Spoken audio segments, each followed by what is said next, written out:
You, John Fitzgerald Kennedy, do solemnly swear I, John Fitzgerald Kennedy, do solemnly swear that you will faithfully execute the office of President of the United States that I will faithfully execute the office of President of the United States and will, to the best of your ability, and will, to the best of my ability, preserve, protect, and defend the Constitution of the United States. preserve, protect, and defend the Constitution of the United States. So help you God.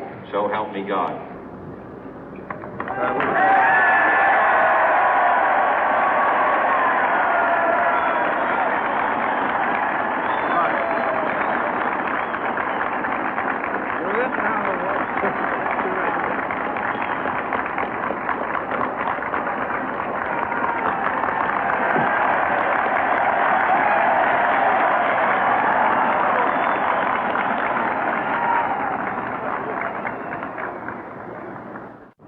Vice President Johnson, Mr. Speaker, Mr. Chief Justice, President Eisenhower, Vice President Nixon, President Truman, Reverend clergy, fellow citizens.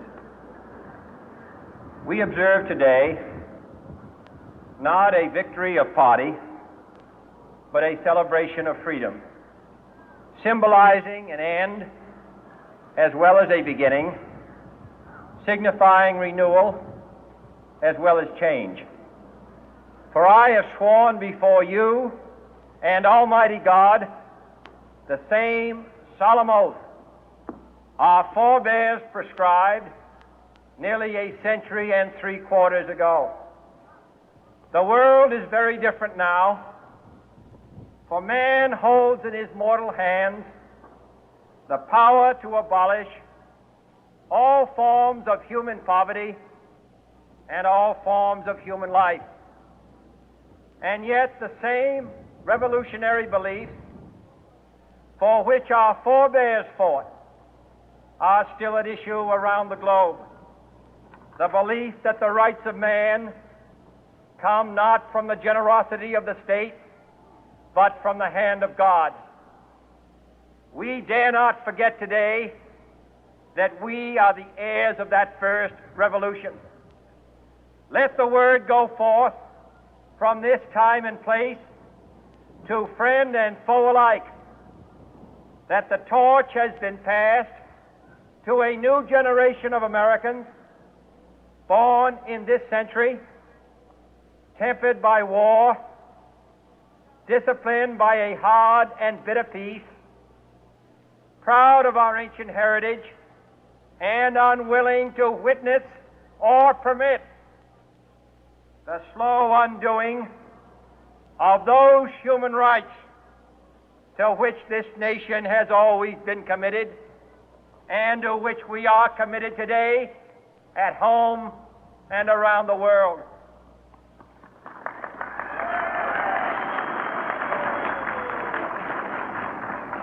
Let every nation know, whether it wishes us well or ill, that we shall pay any price, bear any burden, meet any hardship, support any friend, oppose any foe to assure the survival and the success of liberty.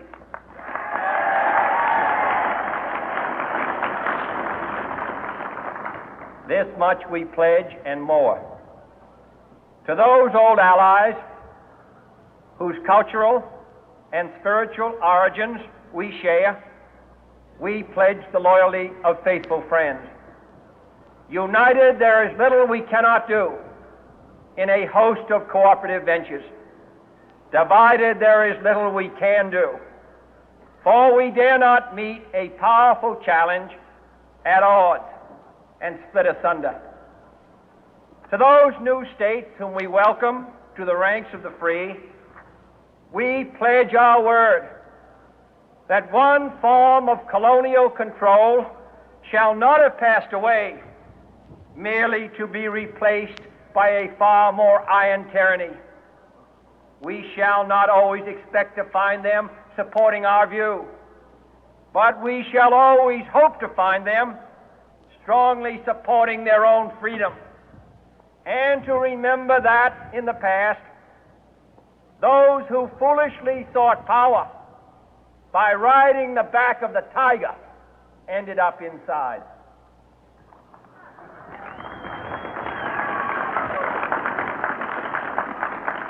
To those people in the huts and villages of half the globe struggling to break the bonds of mass misery, we pledge our best efforts to help them help themselves for whatever period is required, not because the communists may be doing it, not because we seek their votes, but because it is right.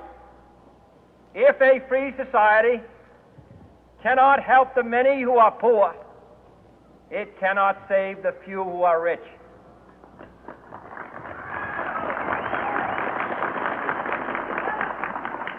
To our sister republics south of our border, we offer a special pledge to convert our good words into good deeds, in a new alliance for progress, to assist free men and free governments in casting off the chains of poverty. But this peaceful revolution of hope cannot become the prey of hostile powers. Let all our neighbors know that we shall join with them to oppose aggression or subversion anywhere in the Americas. And let every other power know that this hemisphere intends to remain the master of its own house.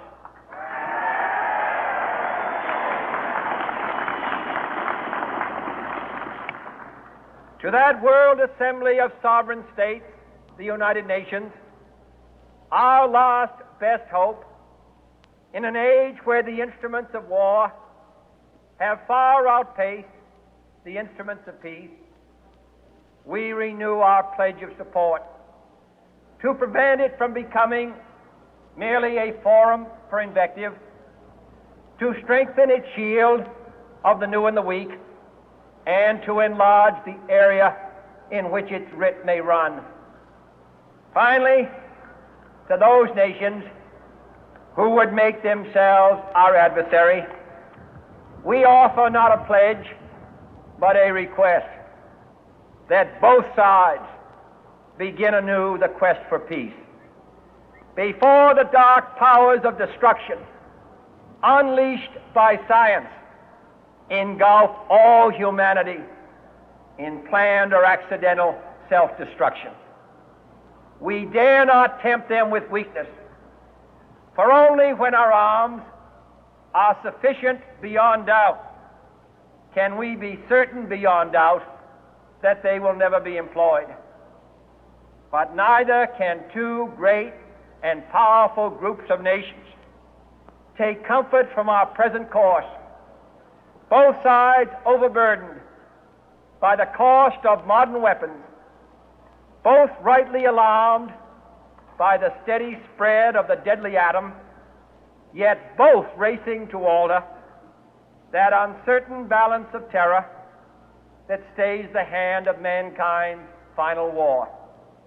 So let us begin anew, remembering on both sides that civility is not a sign of weakness, and sincerity is always subject to proof. Let us never negotiate out of fear, but let us never fear to negotiate.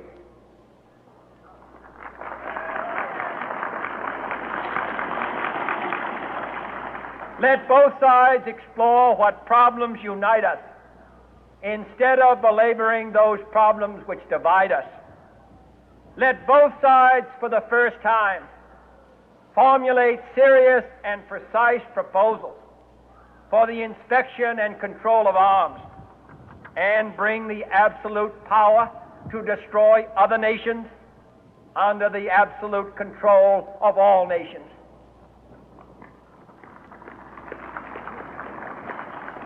Let both sides seek to invoke the wonders of science instead of its terrors. Together, let us explore the stars, conquer the deserts, eradicate disease, tap the ocean depth, and encourage the arts and commerce. Let both sides unite to heed in all corners of the earth the command of Isaiah to undo the heavy burden and let the oppressed go free. And if a beachhead of cooperation may push back the jungle of suspicion, let both sides join in creating a new endeavor, not a new balance of power, but a new world of law, where the strong are just and the weak secure and the peace preserved. All this will not be finished in the first 100 days, nor will it be finished in the first 1,000 days, nor in the life of this administration, nor even perhaps in our lifetime on this planet. But let us begin.